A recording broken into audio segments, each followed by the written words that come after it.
Well, hello, everybody. It's Mark Holmes with my buddy Cowboy Jobu. And as always, thank you guys for watching, commenting, and subscribing to the Jobu Sports Report because without you guys, well, this just doesn't work. And man, we've made it through another Monday. We've made it through another day with no Dallas Cowboys football on Sundays. Well, at least there's always plenty to talk about when we're talking about the Dallas Cowboys because they are full of drama. Connecticut Cowboys, how are you doing? Sandman is in the building. Sandman, I just got the email that you got your shot glasses. I know it's been way too long. Jacob Miller, how you doing? Jason Garrett, Brewster, how's everybody doing tonight, man? This stuff is getting crazy. Mike, how you doing? Joseph Lopez, I'm gonna let a few more of you people get in here. Man, what a day. There's Joseph, there's Trent, there's Aaron, there's AJ, there's Mr. Chips. Boy, everybody's joining in real quick. Where's my girl Sarah and Jackie? I know they better not be too far behind now. There's Brian, there's Justin B, there's Raymond, there's Junior, and everybody. Have you guys noticed that it seems like the trolls have slowed down a little bit? I haven't seen quite as many Eagle fans lately. Oh, you know why? There's Corey, there's Brian, there's Kathy S. How are we doing? DMV Cowboys in the house. Steve. Well, You know why? why is that, Mike? Why are we? Because when they found out news about Wentz's Well, injury, maybe that's it. Because before, it was amazing that first week. Excuse me, let me get my seat up underneath my behind. That first week after they won the Super Bowl, they were talking about dynasty and everything else. I think the Eagle fans are getting a little bit worried. Now, how's the sound tonight, guys? Is it loud enough? I'm trying to get everything, together. I'm still technology challenged. There's Tyrone the One. There's Tornado. Cowboys X Factor. Man, longtime fan there. Rab, William. Eagles fan for life. Just when I thought I just spoke too soon, there's an Eagle fan. But Eagle fan for life, he's actually a pretty decent Eagle fan. We'll give him a break. But I think the Eagles are a little bit worried right now between hearing some of the news about Carson Wentz and that leg and some of the things that Peterson was been saying. It's kind of just kind of like they kind of laying low. They're not pulling an Eagles fan at least because the Eagles, you know how they were. Oh, I'm glad, Joseph. This sounds good. I think I'm finally beginning to get this stuff down. This whole studio thing is new to me. This is one of those things I never thought that I'd be doing, but it's getting there. I think I've got to work on the lighting a little bit. I think I look like Casper the Ghost. I'm one of those light-skinned brothers and all that, but, we're trying to make a comeback. But anyway, you can barely hear me, Joe? Okay, I tell you what, let me turn it up a little bit more just for you, Joe, and hopefully that'll be better. Just want to make sure I don't blow anybody's eardrums out. And if that's still not quite loud enough, let me know. I'm still getting this stuff down. But by now, I know all of you guys have heard Roger Goodell is looking to go for at least $1 million, maybe two, from Jerry Jones's pockets. Because basically, Roger didn't like the fact that Jerry Jones was trying to kill that contract. He didn't like the fact about him kind of going against the rest of the NFL as far as the national anthem protest. And basically is saying that you are having conduct detrimental to the rest of the NFL. And basically saying, I got my contract. This is the last contract that I have. And I'm not worried about losing my job. So now it's time for a little revenge, Jerry. So it's going to be a couple $1 million. Now, quite honestly, as long as it's not any draft picks, if we do not lose any draft picks, I'm okay with Jerry losing a couple $1 million. Because what's a couple $1 million to Jerry? Seriously, what's a couple of parties? That ain't going to hurt Jerry. I mean, seriously, he'll just charge it back to us anyway, so I wouldn't worry about that. But what I do worry about is the hidden stuff that happens. I think we got a little taste of that last year when you started looking at how DeMarcus Lawrence was being held. I think there's a hidden agenda there against the Cowboys. You're not getting the calls. You're not getting the breaks. You have to physically just beat the heck out of them. I mean, it's like if you've seen the movie Remember the Titans. You remember in the state championship game, the officials basically were keeping the flags in their pocket and stuff, and they weren't calling anything? Yeah, we're the Titans. We're not getting the calls. You can forget that. This is a message to Jerry Jones, the new Al Davis of the NFL. Yeah, AJ, both sides are definitely digging in. See, and that's what the Zeke Elliott situation was really more about than anything else. Oh, Zeke Elliott and his mom. Well, I'll get to Zeke Elliott too. Thank you, Michael. Michael, if you'd like to join us here on the set, I'd be more than happy to bring you on the set. I mean, if I get a few more. Okay, but anyway, Michael is bringing up the fact that there is news on Zeke Elliott, and it's not being covered by TMZ. The fact that he was with his mother doing a cancer event and everything else. So, maybe Zeke Elliott has gotten the message, and maybe we don't have to worry about him being on TMZ this offseason, which would be fantastic. But Jerry Jones is definitely getting sent a message from Roger Goodell that he is the big dog. He's got carte blanche with the rest of the owners because, see, Jerry was doing okay and getting some of the other owners on his side until he basically said, let me pick the new commissioner. That was when everybody kind of said, oh, wait. You're going to pick the commissioner? You're going to get somebody that owes you? Okay, now let's back up here. That's where he lost the rest of the crowd. What's happening? Bobby, Donald Duck, Kathy S., Regency. Get Michael on the show. Talk to us, Mike. Show us your Dak face. You guys are killing me tonight. Hey, if you want to see my Dak face. Roger the Dodger on the job again. Well, Roger, listen. Roger's out for blood. I mean, wouldn't you be kind of pissed off if you were about to get paid and somebody else kind of player hated and tried to block your contract and say, wait a minute, no. We don't want to pay you. I'd be kind of pissed too.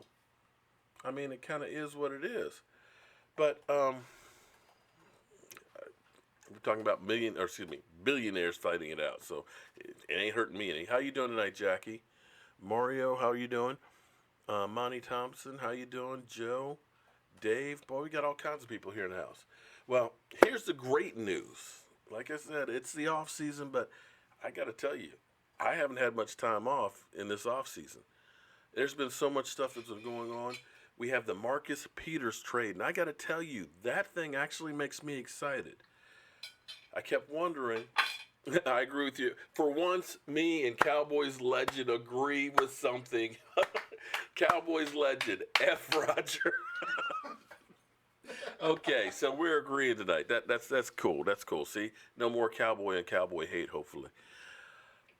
The thing that I like is the fact that Marcus Peters, one of the best cornerbacks in the league, who is young, the deal that they got for him, a number 2, and the Rams' number 2 is going to be in 2019 because they don't have a number 2 this year. And they're traded a 4th round pick. So when you look at him being 24 years old, one of the best cornerbacks in the NFL, granted he's got some attitude issues and stuff like that, but still, he's great. As opposed to Darrelle Revis when he was Revis Island, who got a 1st and a 4th for Tampa Bay sent for him. That's peanuts. If that's the market for him, I start looking at Earl Thomas and saying, maybe a 3. And maybe a 4. Because here's the thing for Seattle, and I know Seattle is talking the game. They're saying, "Oh man, we're gonna redo a deal for him. We're gonna keep him. He's a cornerstone of our foundation." But unless we get an offer that'll blow us away, yeah, okay. Save that drama for your mama. Because in the end, we see what the market value is. You basically have lost all of that young defense. It's time to rebuild. Cliff Averill, bad neck. Sherman, tore Achilles tendon. The coach, he's in Dallas. You got the quarterback. You've already had the rift between the offense and the defense, and I think that's what this really is about, is to protect Russell Wilson. To get everybody who's pissed off about not winning that Super Bowl when they made a boneheaded mistake and threw the ball when you had beast mode who had been beasting up and down the field. This is making it Russell Wilson friendly. They embellished the story. Okay. Which story are we talking about here? And that's the thing, and Dave, that's the thing with them. They say they want to restructure this contract. One, they need to because of the amount of money that's on there. They need the money because they ended up, of course, putting everybody together on that team before they had to pay Russell Wilson. Then they had to pay Russell Wilson. So, now it's time. Those bills are due, and you got to start all over. That's the one benefit that the Cowboys have right now. When you start seeing, all these guys that are getting paid at quarterback, these contracts are going through the roof.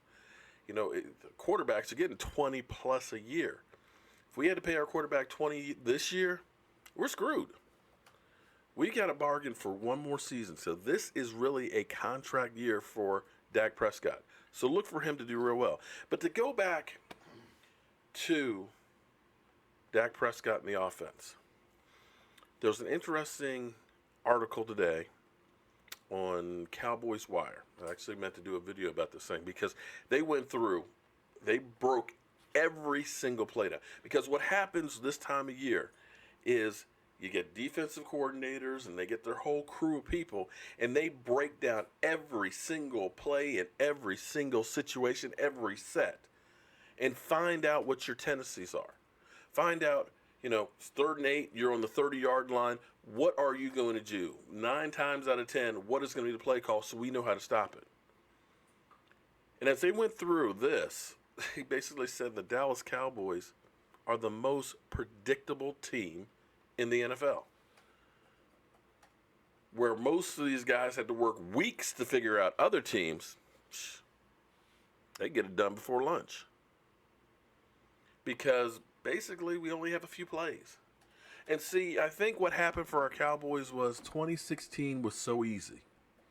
Our offensive line was so dominant with Zeke Elliott, you figured, shit. Doug Free's old. We're going to put Lyle Collins, who is a guy who's been able to take care of 2 knockout blocks on single plays. We're going to put him at tackle, which was what he played in college. And it doesn't really matter who we put at guard. Ron Leary, he was kind of a so-so player. And all we have to do is line up, and we're going to score. That's all we got to do. And that's the game plan that this team had for this year. I don't know about you, but I'm sitting here watching the game and knowing, okay, it's 1st down, we're going to run the ball. Okay, we got 1 yard. So now it's 2nd and 9. And it seemed like over and over and over again, we kept saying the exact same thing. Very rarely did we see something new. And I kept saying in my mind, damn, we need to do more play action and get Dak in space. Because Dak Prescott, to me, was deadly outside of the pocket. You do a naked bootleg. You get all the flow going to the left, where you got Zeke, boom, going to the left, all the flow. You got the guards that are fake pulling to the left. And you roll Dak out to the right because everybody's worried about Zeke. Dak is over here, and you've got one-on-one coverage on everybody. And I kept saying, why do we not put Dak out more? More run option. Change the stuff up. Give people different looks. That was my feeling, because it's kind of those things that you say, I know that this seems to be right. I don't have the numbers or the facts, but it seems like I'm seeing the same thing. You look at Philadelphia in the Super Bowl, my God. They threw everything and the kitchen sink and the dog at them. They didn't hold anything back. You had a tight end throw to the quarterback. When was the last time you saw some innovation with the Dallas Cowboys? When was the last time you saw something new that nobody else was doing with the Cowboys? We just figured all we have to do is show up, line up with the offensive line, and maul people. Oh, there's my buddy, E2 Blue. All right. Let me get the other TV on here. There's so much here to do with the new set and stuff. So, I'm a one-man show, so I got to run the board, turn on the TV and everything else, answer the calls and stuff. But you know what? I love doing all this stuff. This is actually really, really cool for me. And there's my man, E2 Blue. How you doing tonight? Can you hear me? What's going on, man? I got a little hesitation. Oh, yep. Oh, okay. Hesitation. Okay. How you doing tonight, man? Oh, I'm good, man. Up, kind of fading out on me. Can you hear me? Yeah, I can hear you now. There you go. You sound loud and clear. Let me turn you up a little bit. How you doing tonight, man? I'm good, man. I'm blessed. Have you been watching the news? Yeah, here and there. Here and there. You've heard about Roger Goodell basically going for at least $1 million fine for Jerry. $1 million fine for Jerry Jones, man. This stuff is crazy. They said millions with the. Yeah, I know, more than one. So maybe $2 million. Either way. But then they came back out in the report and said that he may not actually get fined, but we'll see what happens with that. He's putting them on notice, if nothing else. Yeah. I gotta tell you. I mean, here's like I was saying to our fans. To me, it doesn't bother me if you're just finding Jerry, because it's like, okay, so maybe that's one less party he can do or something. It's for him. It's like a parking ticket. It's no big deal for $1 million. The thing that bothers me or scares me is, does that mean we're going to get less calls on the field? Not that we were getting them to begin with. Are they going to look at us differently? I was about to say, because our penalties are always going to be high, so regardless of whether that happens or not. But yeah, I mean, but it's always a bias against the Cowboys. You're going to get that. So what you got for me now? I know you've been studying players and everything else, and who do we have? Who is a player that you can say, this is a guy that we really need? Now we got the combine starting tomorrow. All right, guys. So I have this guy named Harold Landry, the defensive end out of Boston College, and he's projected to be in the first round. The 6'2", 225-pound guy. Now he's kind of small to be a DN. A lot of people will look at him as a linebacker, but he does have great pass rush ability. Now, one of the knocks on him was the fact that he wasn't very good in the run game, but his pass rushing is elite, and he would definitely be a good complement on the other side of D-Law. Well, we definitely going to need another linebacker, because I think Anthony Hitchens is going to be gone. AJ, they compare him to Vic Beasley. That would be pretty good. So what are you looking for? Okay, now, I always preface the combine as glorified workouts, and basically, to me, in my mind, a lot of players basically do like we all do for the SATs, and you basically study for the test. So you'll see some guys that all of a sudden will jump out of the building and you say, man, did you see that 40-yard dash or that vertical leap? And then can't bust a grape in the NFL. And see, that's the thing. Especially in this draft, there are a lot of athletic players in this draft.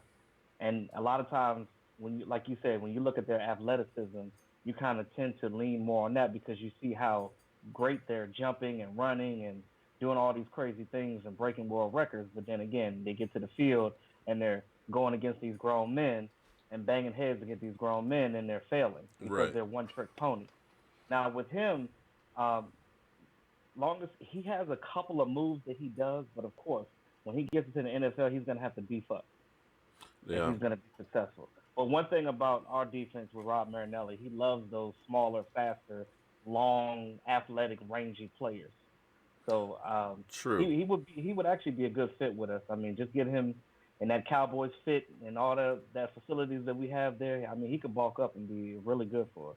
Well, the question will be, though, is it going to still be Rod Marinelli's defense, or are we going to be more changing over to more Chris Richard? Now, he's our passing coordinating defensive, coach and so on. So it's going to be interesting to see what changes happen on that defense. But Chris Richard also on his defense, he had defensive linemen that were very quick and long too. Right. I mean, yeah. they they weren't refrigerators with legs either. True, So. yeah, like Cliff Averill was definitely like one of those guys. Very athletic, a guy who could definitely move.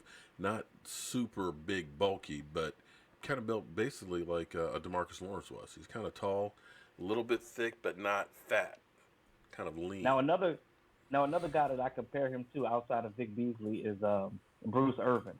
Mm-hmm. Um, he plays kind of like how Bruce Irvin is, and if he bulks up a little bit, he can definitely fill that void that we need. And just having him on the opposite side of Lawrence, and you got Mm-hmm. Irving in that middle. Oh my goodness! Like, I mean, it's endless possibilities. Then Yeah. we'll have the depth that we need at DE Mm-hmm. and at the defensive tackle position because you can put those other players in the middle. You could probably slide Crawford in a little bit, Mm-hmm. and you could switch it up. You still think Crawford's going to be here? One thing, let me answer one question real quick. Jackie, you hit the nail on the head on this thing because Tom Landry was an innovator, and Tom Landry came out with the shotgun, the flex defense, all of those things. We do not see that kind of stuff from our coaching staff. Jason Garrett is still basically running the same offense that he had when he was actually playing with the Cowboys, and that's something that's definitely got to change. We've got to mix stuff up, keep people guessing, or else you're going to get our quarterback killed. But back to our defense there, I agree with you on that one. If we really need to get, God, if we could get Vita Vea. Now, that's who I really want. And Right. and another thing, and like I was saying about the whole Will Hernandez thing, the Mhm. other guy too. There's another offensive lineman. I forget his name. What was his name? Quentin Nelson. Yeah. Him and Will Hernandez are the top guards in this draft. And the problem is the NFL doesn't value the guard position in the first round, unfortunately. But these guys are definitely top Mhm. picks in the draft. Well, we're And definitely going to need some help on that defensive line one and of them linebackers. one of them will be there. So would you rather go defensive line or get that offensive guard? I was a nose tackle.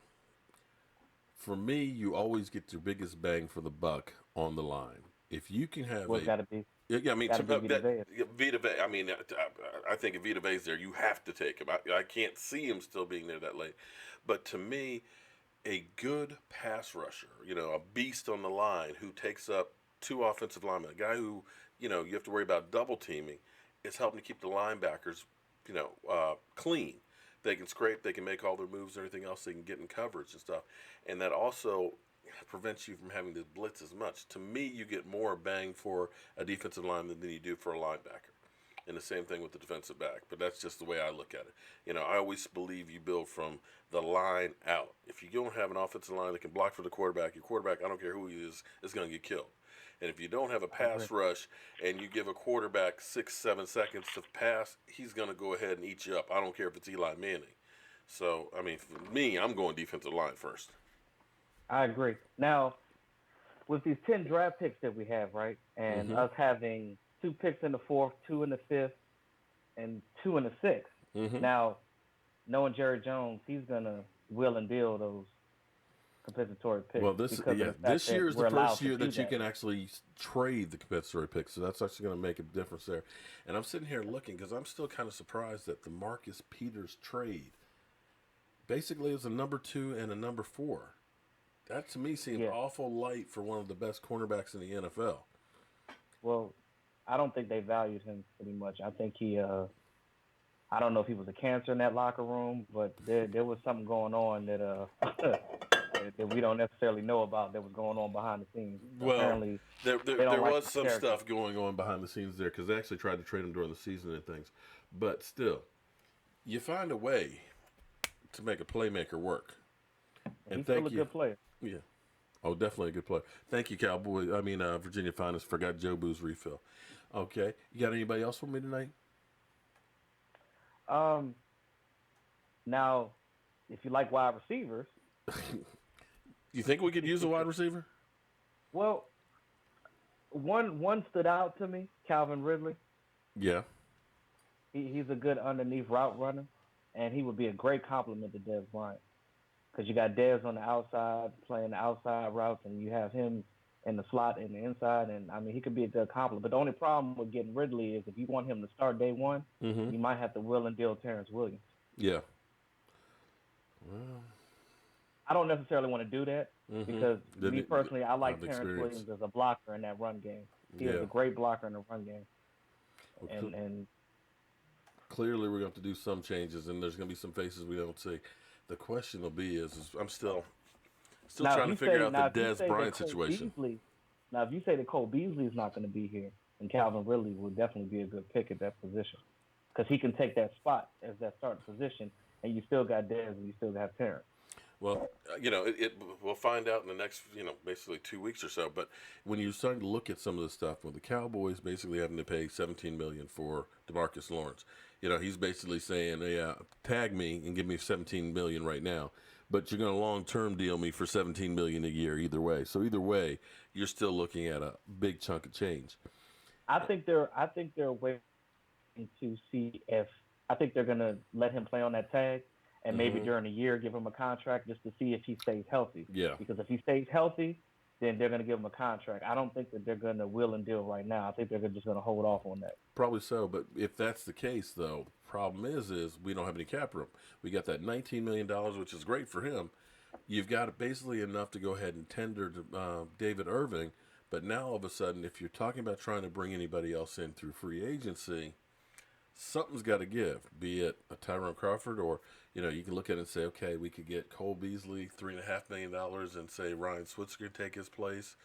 Or you're looking at Tyrone Crawford, making him a June 1st cut. Maybe, you get an 8.5 there. Orlando Skins, but somewhere, somebody's not going to be here that's here currently. You I got to agree. get some cap room, and that's the hard part about football is, you get attached to guys. You want to see a Des Bryant to, be on the team for his whole career and stuff. But the reality is, ain't enough money to go around.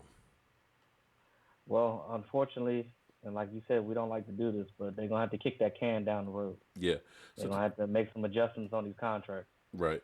So what group do you like to watch the most in the combine, or do you even like to watch the combine? What are you talking about? Position? Position wise, yeah. Oh, I love my linebackers because that's my position. I always like the big guys, man.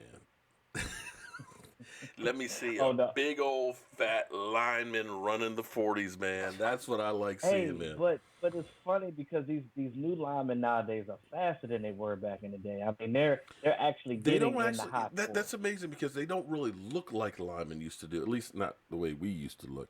I mean, you used to see No. your big fat sloppy, defensive lineman. Stomach You everywhere. Yeah. Now you meet guys like, Tyrone Crawford, and I'm like, man, that motherfucker's skinny. It's like, and Right. no, sorry, excuse my language, but, a lot of our defensive linemen and stuff are like 270, 280, and I'm kind of like, yeah, I'm 5'10 and a half, and I'm about 260. So it's like, you just kind of stretching me out a little bit. Back in my day, Right. it was like, 300-pound or better defensive linemen. So, but a lot of these guys are 270, 280 and things and can run 4.6 40s. But it's speed is definitely the game these days. Oh yeah, it is. It is. And especially like I said, with our team primarily, like speed is the way they're going. But the only problem is with a nose tackle, you gotta have at least one person in that middle that's gonna clog That's up going the to anchor holes. it. Yeah, and that was definitely You need evident. that fire hydrant in there. Yeah, that was definitely evident this year. David Irving actually played pretty well there, but he got knocked around a bit and with the concussion and stuff. I would rather, like you said, get him kicked back outside, give you some more depth at defensive end, and get a couple of big guys in there. The big thing will be is if Collins can come back around, because Collins did not play that well last year. He was injured most of the time. If he can come back around, that'll actually help out that defense tremendously as well. And Don't forget Topper, about Charles Tapper. yeah, I'm saying we were just thinking. I was going to say the same thing. That's another big question mark. You have to wonder. Okay, if he can actually finally start coming around, then that'll be another big boost for that defensive line. Yes, sir. All right, man. Thank you very much, man.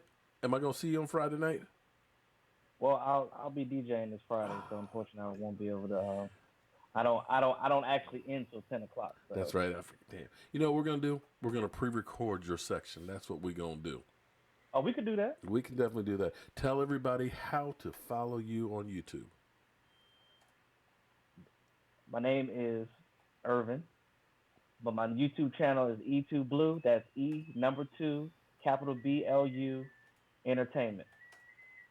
There you go. Be sure to show my man some love and stuff, and we'll have him back on Friday night. We'll pre-record it because my man's DJing. And if you need a DJ, Talk to my man Irv. I'll let me. All right, man. See you soon. All right. All right, man. So that was Irv, my buddy, right there. Definitely check out his channel. Show him some love and stuff. You know, he's working hard, actually pulling up some of these different players and stuff. And I'm excited. I know it's glorified workouts and stuff, but it's still players on the field. So I'm going to be definitely checking out some of that in between working and everything else, and seeing some of our future players and trying to get a good pick on who we may want to have. Fred Woods. DeMarcus Lawrence problem, whether we tag him or re-sign him, it's going to cost us $17 million. Yeah, that's true, without a doubt. Hitchens, I agree with you. I think Hitchens definitely is going to be going to Indianapolis, and we're going to need to be looking at having to bring somebody else in.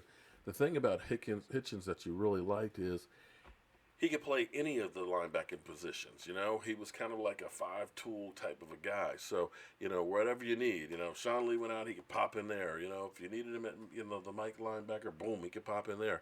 So he's definitely going to be missed. But unfortunately, the Cowboys are saying that they're going to try and re-sign him. But the problem is, question is, how much money will somebody else offer him? We talked about keeping Church last year, but the problem was, he got offered $26 million, and it's just like we didn't have the cash to pay him. So that's the reality of football. You can't keep everybody. See, we do have some of the Eagle trolls are back. Spank the Eagles this season. Oh, Matt, please. I agree with you on that one. For some reason, I still believe, I can't wait till the schedule comes out, but I think the Cowboys and the Eagles are going to be the season opening game. I really believe that. Because when you look back at the Giants in 2013, they had won the Super Bowl. They had their party and everything else. We were supposed to be that pig with the apple in our mouth, fresh meat for the fans, and we went in there and whipped that ass. I would actually love to do that. And if that happens, I tell you what, I'll go to Philadelphia for that game. I will risk life and limb to go to Philadelphia if it's a season opener. I've put that on my bucket list to go to one game, just one game in Philadelphia, and that would be probably the first one that I would go to. Trade Beasley to the Patriots. Okay. No, actually the Patriots will take him and turn him into a superstar. Yeah, then he'll get a ring, and then what then? A lot of people don't remember that Danny Amendola, who's got a couple of rings with the Patriots, was in Dallas in our training camp. Yeah. He actually looked good in the Super Bowl too. Sadly. Okay. He actually did look good in the Super Bowl. At least when that. What's the? People are telling you, get your ass over here, Mike. It's funny. Yes, John Doe. I've been to Philadelphia actually several times. I've actually been to your training camp before. I've actually fixed some playground in Philadelphia before. So, yeah, it's not anything new to me. I was there for the draft. So, yeah, I have risked life and limb, man. But I got to tell you, you guys really need to get some vegetables, man. Nasty-ass cheese, steaks. Oh, man, put some lettuce and tomatoes or some mushrooms and shit on there, man. That shit's nasty. One ingredient away from being broken. Yeah, that cheese is, that cheese was,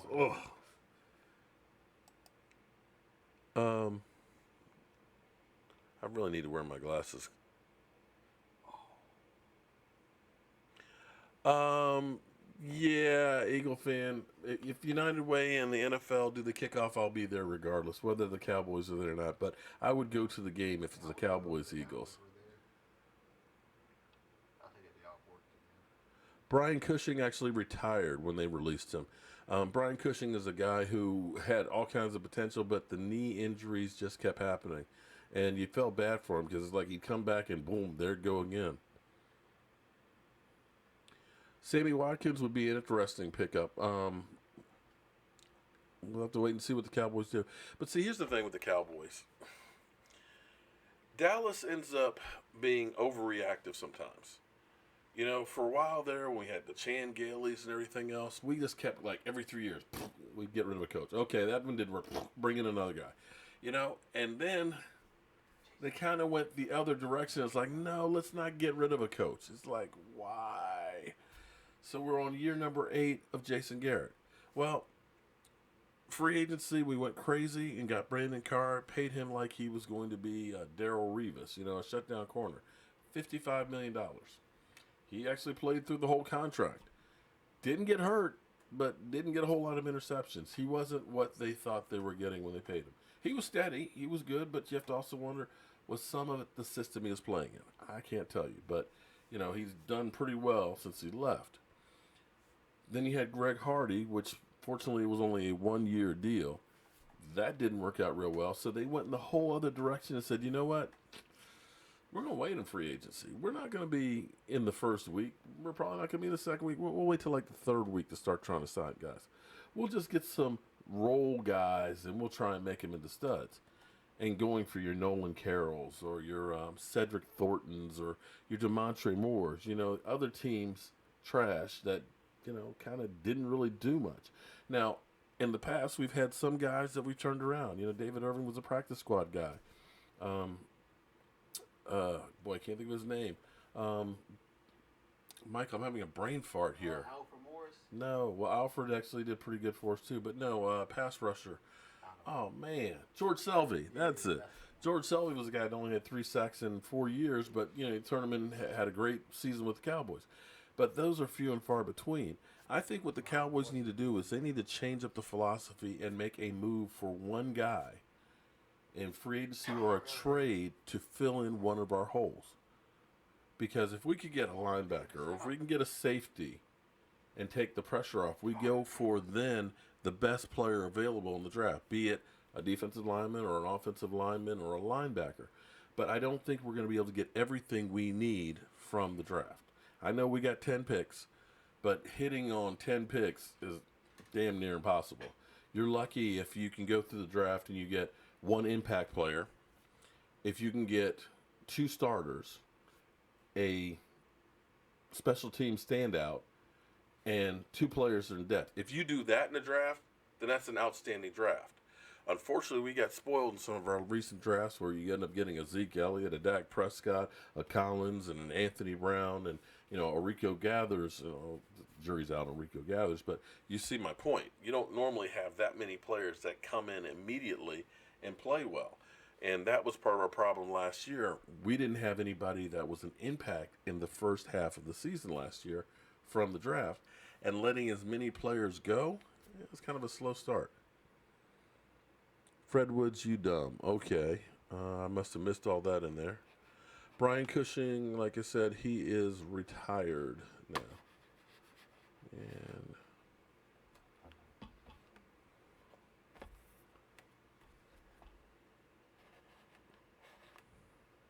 okay. Our mouse is locked up on us. Oh, there we go. Wrong mouse. Got 2 mice here. Forgive me. Those cheese sticks make you fat. Yeah. They'll give you a heart attack too.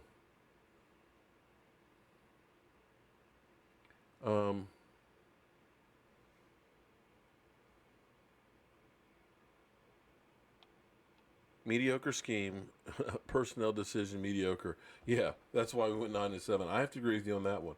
You certainly didn't do much to help your quarterback out as far as changing it up. If you think back to the Denver game, and I believe Ron Leary basically opened up the playbook for him. But you watch that Denver game, I swear it looked like the defensive players were to the point of attack before the Dallas Cowboys. They literally knew what the hell was being called out on every single play. And you watch a lot of these games, it's like, damn, are they like listening in on the plays or what? We've got to change that up next year, or we're going to have the same situations that we had this year. And we got John calling in.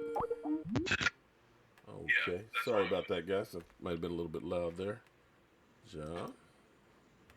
What's going on? I hear you, but I don't see you. What about now? Don't. Good? Nope. No picture. I can see me though. You can see. Oh, I'm glad you can see you. I'm seeing a big white screen right now. So unless you're Casper the Ghost, we ain't seeing it.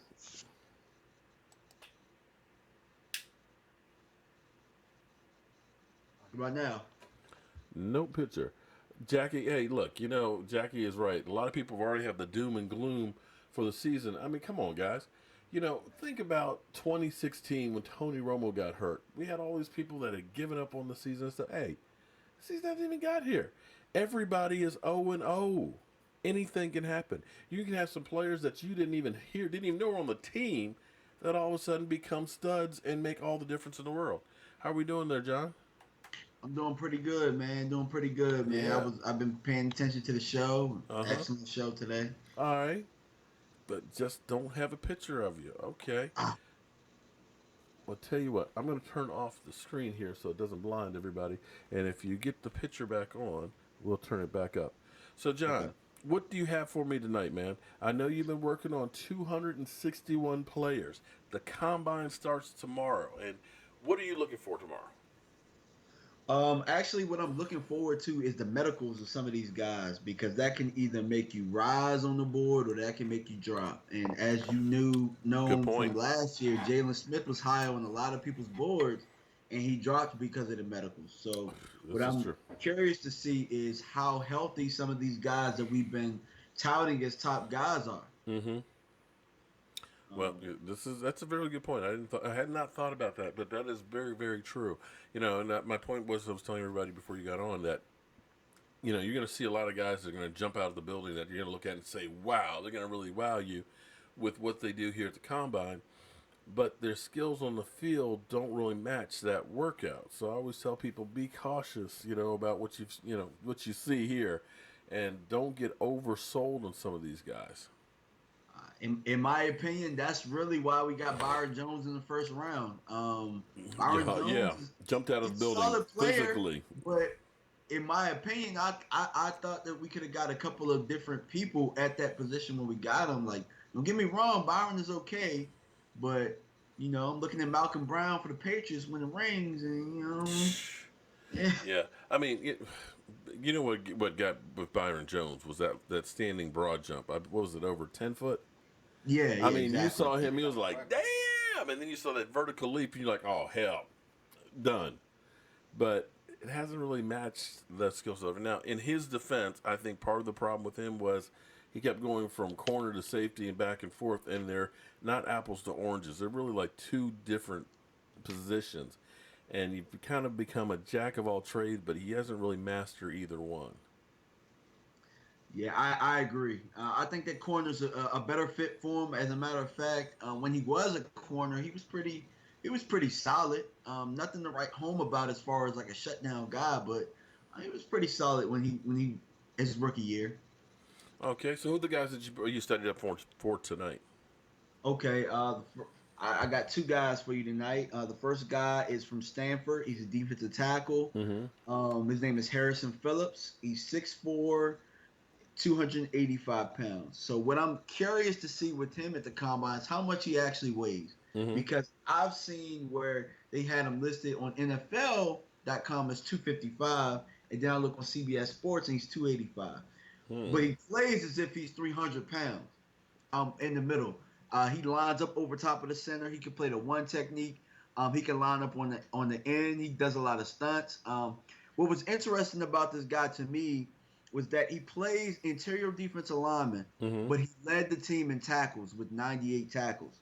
So, Damn. yeah, exactly. So the guy's pretty active. He's moving around a lot. Yeah. That's a 98 lot of tackles. Wait, tackles. wait, Look wait, it up. hold.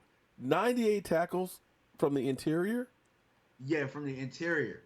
I mean, the guy runs down Wow. people. He's leaping. Sometimes I would say that the leaping and stuff can get him in Wow. trouble. But yeah, I mean, the guy is pretty active. He's pretty raw. They say that he can be a little bit, straight-legged at sometimes, but he has good hand movement. What he does a really good job of is reading, Mm-hmm. pulling guards and stuff like that. Like he can actually read it and see it and react to it and cut the running backs and stuff off before they get to the line of scrimmage. So, I yeah, got, the guy's an outstanding player. but okay, if you guys have never played defense and things like that, I'm not trying to make fun of anybody or anything like that. What you have to understand about defense is defensive linemen aren't really there to make tackles. Defensive linemen are really there to make sure that the linebackers are clean because it's their job to actually make the tackles. You're going to make some, but when you make 98 tackles as a interior lineman, that's unheard of. 98. I'm just in awe of that. I've got to definitely check this guy out. All right, who else you got I'm for us? sorry. Oh, my bad. It was 103 tackles. Oh shit! Wow. Okay. Yeah. Damn. Yeah. And Yeah, so I would urge you. I'm you said he's probably gonna try 285. to He be weighs on him 285 pounds. Huh? He weighs 285 pounds. Yeah, they have him as 285 pounds. So I'm curious to see, like, he's number 37 on CBS Sports' big board. So he's gonna Okay. go probably second round, Right. first to second round. You might, yeah, he's might pretty have active, a man. shot at him at the second go round with at 19. You might have a chance, depending on how it all falls. You never know how this stuff's gonna fall, but yeah, you might have a chance. You never know. Yeah, so one thing You'll that's be really lucky. impressive about him is how well we talk about pushing the pocket back and stuff like that. He's a guy with a high motor. Like, you're gonna see that every snap he has a high motor, which we need, which would be very good for our scheme Yeah. and the rotation of guys. But other than that, man, I'm really just curious to see how much he really weighs. Yeah. Well, it's gonna be interesting to see him. Wow. Yeah. So Harrison Phillips from Stanford, so you know he's tough. Okay, I'm gonna definitely check him out. Okay, the second guy, I'm going to go with the theme that Irvin went with. I'm going to go with the receiver. The guy that I didn't get to the last time on Friday, Michael Gallup from Colorado State, 6'1", 195 pounds. He had a really good Senior Bowl. Comparisons, a couple of me and my friends, we were talking together. A couple of comparisons that we have were two different type of guys, but two Hall of Fame guys. We see a little bit of Marvin Harrison in them and a little bit of T.O. I actually see a lot of bit of T.O. in him. Okay. Just some people asking if that's me, Mark Holmes. No, that is definitely a troll, Mark Holmes. That's up there with the Joe Buddha. You don't see me typing anything. I'm not typing anything. So if there's anything said by a Mark Holmes on there that doesn't seem quite like me, it's not me. It's somebody else who's trolling. I always get trolls and stuff in here. I'm sorry, I didn't mean to interrupt you there, but people are like, is that you, Mark Holmes? And they're typing, what do you think? Yeah, that's not me. We should trade for Luke. Yeah, Clutchley. Yeah, good luck with that one. The problem you have to worry about him is he always gets a concussion every year. You got to wonder how much time he's actually got left. So I'm not sure that you want to make that big a move for him. Okay, so John, and what's your thoughts on Roger Goodell going after Jerry Jones? Quite honestly, man, it's just another flex of power, man. It's just getting ridiculous at this point, man. How I like, we always in America, we're always talking about dictatorships and going to other countries with dictatorships. I mean, what is the NFL? The most popular sport in this nation is ran by a dictator. And at this point, like, yeah, I mean, we kind of knew, but it's probably more for headlines. Let's just be honest with you. Zeke's not getting in trouble. Dez is not getting in trouble. What Cowboys headline can we make in the offseason that will sell newspapers? Well, but here's the thing. I started thinking, here's the conspiracy theory in me here. Because think about it. It seems like whenever Roger Goodell has to go someplace, be it New England, after a Super Bowl, you had, Deflategate and everything else. You've got him having to go to Dallas for the draft. You've always got some kind of drama with the city that he has to go to. So think about how much publicity, how many people are going to be watching just to see Jerry and Roger. Is this stuff real? You know what I'm saying? Well, also look at this too. They are the top two grossing teams in the National Football League. True. With the highest fan bases. True. So if you hit them, well, everybody already hates them anyway. They already hate us and they already hate New England. Without a doubt. So if you can zap them or create any type of news that gives a negative depiction, guess what? It's going to get clickbait. It's just going to make money for the league. J Farm just says somebody on defense will get suspended. Just watch. You know what? I would actually love to actually start a season without somebody having a 4-game suspension. When was the last time we had that happen for our team? That's a good point. It seems like at least It the probably last 4 hasn't happened since Goodell has been the commissioner. I mean, seriously, David Irving last year. We had DeMarcus Lawrence the year before. We had Greg Hardy before that. I'm trying to think of the last time we didn't have Gregory. Randy Gregory. Oh, well, yeah, Randy Gregory every year. Yeah, at least the last 4 years we've had somebody suspended to start the season. It would be nice for us to actually start a season without. Now, I'm keeping my fingers crossed because the only news on Zeke Elliott is him going to a cancer event with his mother, charity event stuff, which is kind of news we want to hear. It's not going to make TMZ, but I'm hoping that he's staying on the straight and narrow for this season. That would be great if we could just keep everybody in camp healthy this year to start the season. No distractions. Yes. No distractions, yeah. If our only distraction is Roger versus Jerry, I'm good with that. That's no. Hey, please. I'm great with that too. Yeah, you two just do as much as you want. Just go in another room or another area, so just stay away from the team, and let's go ahead. Just let the players focus on football. And I was talking earlier. I don't know if you were watching earlier or not. There was an interesting article that was on Cowboys Wire, where they had literally broken down every single play of the Dallas Cowboys, and guess what they discovered? That were predictable. Who knew? Who knew? That the fact that pretty much,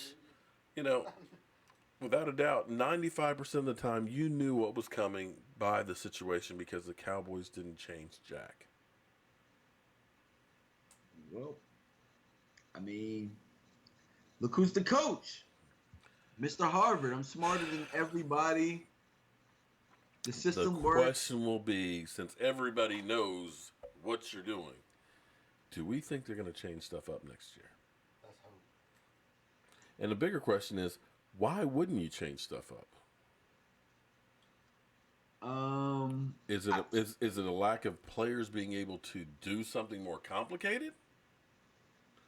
No, or I just think that Jason Garrett is comfortable with Jason Garrett's comfortable with, and that's the way they're going to keep it. I know that we blame Linehan a lot for the play calling and stuff like that, which rightfully so, he deserves it.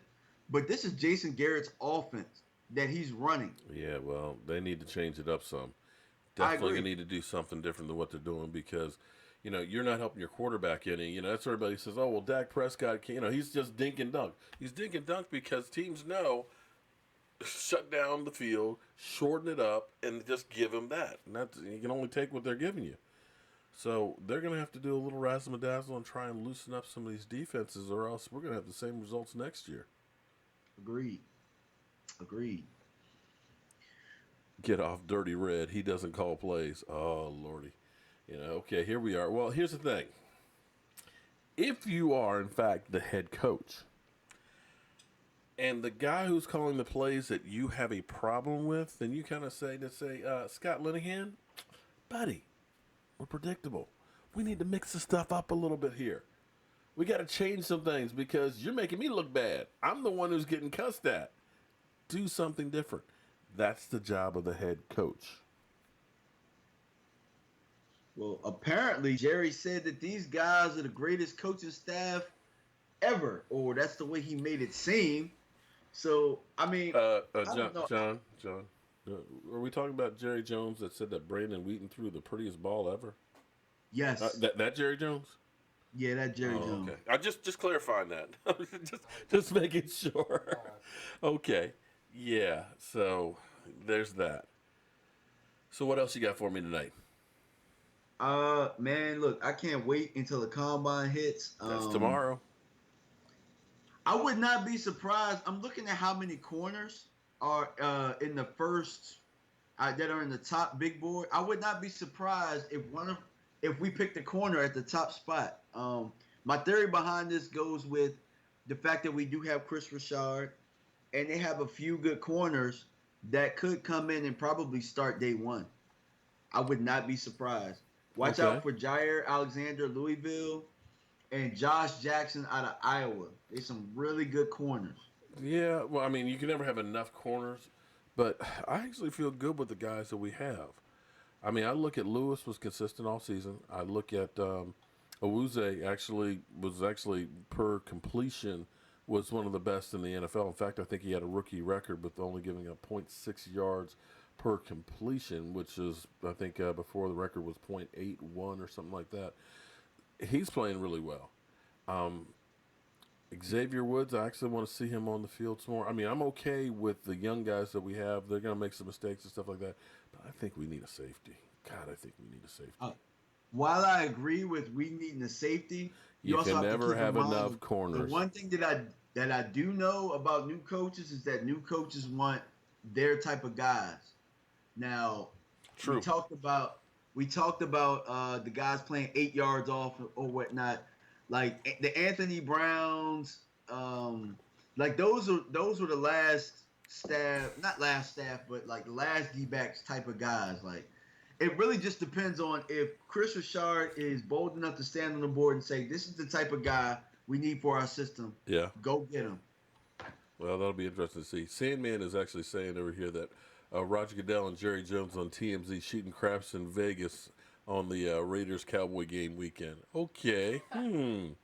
Yeah, well, again, I'm wondering if it's for the drama. I mean, there's always. Here's the funny thing that happened at the draft last year.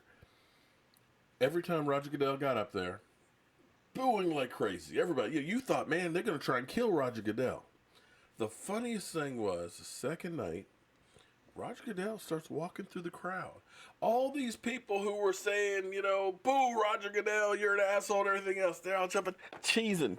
Let me get my picture taken. So it makes you wonder with, I mean, really, what's $1 million or $2, $1 million or $2 million for Jerry Jones? That's a little slap on the wrist. Yeah. I really kind of say, Jerry Jones, whatever. Okay, Roger, here's $2 million. What the hell? I really think that this is kind of some built-in drama for the fun of it. Probably. Most likely. I can't see any other way. Things got quiet. The combine's about to show. There hasn't been any play. Think about this. Mm-hmm. The combine this year, the players, nobody's been doing drugs. Nobody's been beating their girlfriend. They haven't tested yet. There's going to be at least one guy who's going to fail the test. There's going to be one idiot that will do that, okay? I mean, there's probably one idiot, but think about this. Like, years past, we had Johnny Manziel, who was a super cowboy, where they couldn't stop talking about Johnny Manziel. Yeah. What's Johnny Manziel doing now? Last year it was Mixon. Like, they always have these underlying stories coming into the combine weekend. Yeah, you're right. But they don't have it this year. There hasn't been a single one. There has not. You're right. There really has not been. The only thing they've been talking about, of course, is Dez Bryant and Stephen Jones. Yeah. That's really the whole storyline there. I mean, yeah, there hasn't been really any drama. Wow. No Zeke Elliott even. So, yeah. Nothing across the whole league, really. So, if it's not the Cowboys, I guess nobody else can get in trouble, right? Oh, they don't cover other people. You look around at the domestic violence incidents that go around and everything else. Reuben Foster, amazing how that's been just. You heard anything more about Reuben Foster? Nope. Since the first couple of days? Before you just said it, I didn't even know he got in trouble. If it had been Zeke Elliott, man, he'd been, on the FBI's most wanted. Or if it had been a Cowboy player, it'd been the FBI's most wanted. And this is that time of year where players are away from the team. They don't have any contact and stuff. This is when you kind of hold your breath and say, please don't get in trouble. Please don't have one of my guys get in trouble. But so far, we've been pretty quiet with our Dallas Cowboys. Yeah. It's good news. Good news. All right. Charles Haley was, oh, man, the Eagle trolls, man. Damn, dudes. Okay, and you got your Super Bowl trophy. Go play with yourselves, man, elsewhere. Damn. This is a Cowboys channel. But my man John, I have some breaking news for you, though. Mark. Breaking news. What breaking news is that?